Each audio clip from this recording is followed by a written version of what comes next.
is Nargis. I was studying at the Afghan National Institute of Music. I just finished the 11th grade.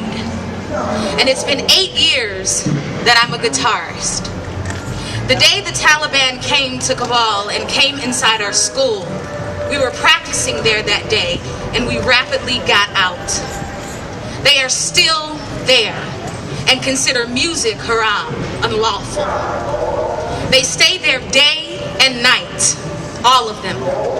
They have broken all the music instruments in the school. To raise our voice, the women started protesting for the rights of women, for the voice of women. We also participated. Women will never be caged again in houses and will never waste their many years of efforts. They will break out and rally in the streets and raise their voice for the women all over the world. Women who are devoted to the rights and voices of other women. We want them to fight alongside the women of Afghanistan and raise their voices.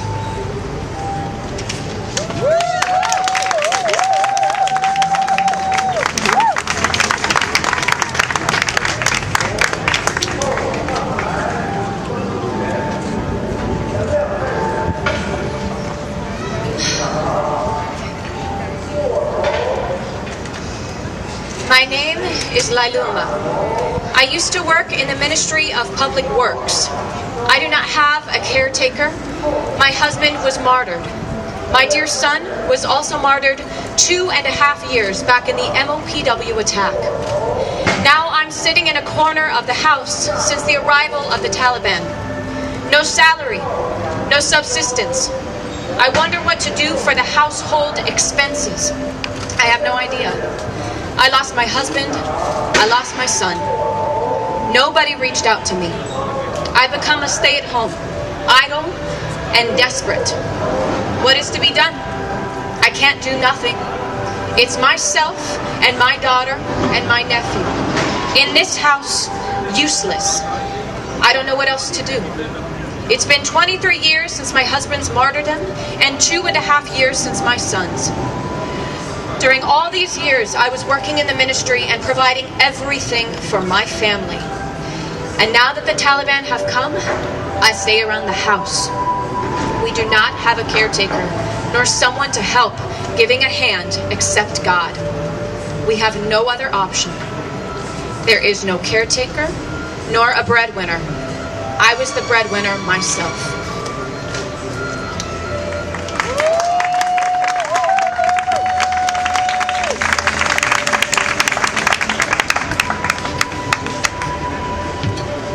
Next, we have Halima Wali, who is a community organizer based in New Jersey. She's the co-founder of Afghans for a Better Tomorrow, a grassroots advocacy group dedicated to fighting for human rights of Afghans, as well as the co-founder of the Afghan Diaspora for Equality and Progress and Shia Racial Justice Coalition. Please give a warm welcome to Halima.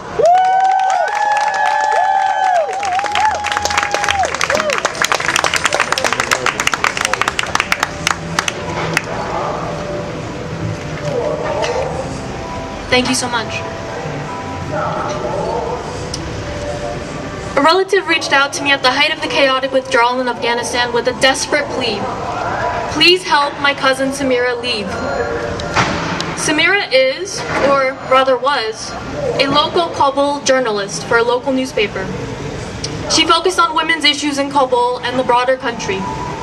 She studied journalism in university and had aspirations to reach broadcast journalism. In the last 20 years, Afghanistan had developed its first 24-hour news channel, catching up quickly to the norms of broadcast journalism. Samira's dreams came crumbling down after a 20-year war ended in heartbreak and despair, right back at square one for women like her. The US and Biden administration is directly responsible for the chaos that has unfolded in Afghanistan. Its poorly planned withdrawal has now left the lives of millions of Afghans at risk, especially the most vulnerable: women, children, religious and ethnic minorities, and the LGBTQ community. The US has essentially handed the keys to the country to the same Taliban that used soccer stadiums as grounds for public executions. I'll never forget the day I saw the image of the Afghan woman being brought onto the soccer field and her deep blue burqa quickly turning red.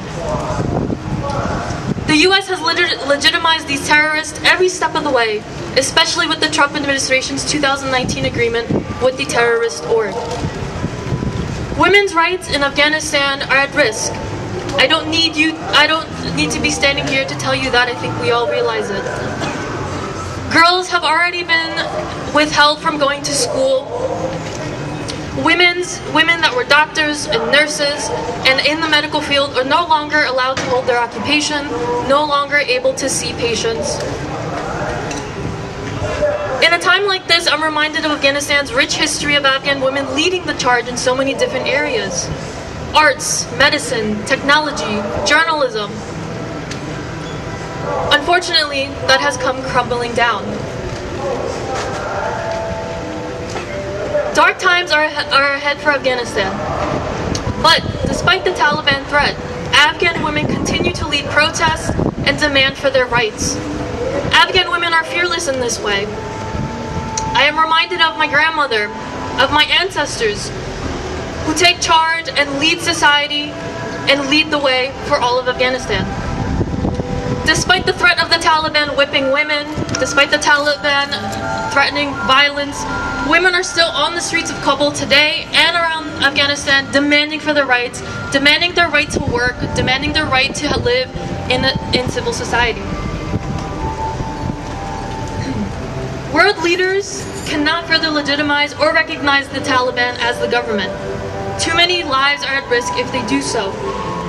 A humanitarian corridor must be established so that essential supplies of food, medical supplies, and other items are able to reach Afghans.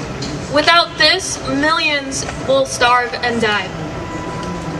I also call on the Biden admin to repeal the AUMF, the Authorization for Use of Military Force. This has been used repeatedly in the last 20 years since its inception in 2001 to essentially bomb Afghanistan and other countries around the world. We saw what happened with the drone strike in Kabul a couple weeks ago.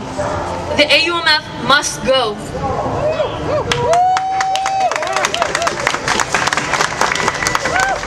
The Biden administration also must let refugees in. They are directly responsible for the last 20 years of violence in Afghanistan, for the instability of Afghanistan that we see today, and so the least that they can do as part of their responsibility to Afghanistan is to let refugees in. That's right, let them in! This includes our Haitian brothers and sisters who are fighting for their life right now, whose country is also a byproduct of US imperialism for the instability of Haiti. Our struggles are intricately intertwined, as is our freedom and liberation, from Haiti to Afghanistan, and to the other struggles around the world. The future of Afghanistan is incomplete without women making significant contributions to civil society. My cousin who's in Kabul deserves every right to go to school. Samira deserves every right to continue to be a journalist. There's nothing wrong with her wanting to have dreams and aspirations, as is the case for all Afghan women and girls.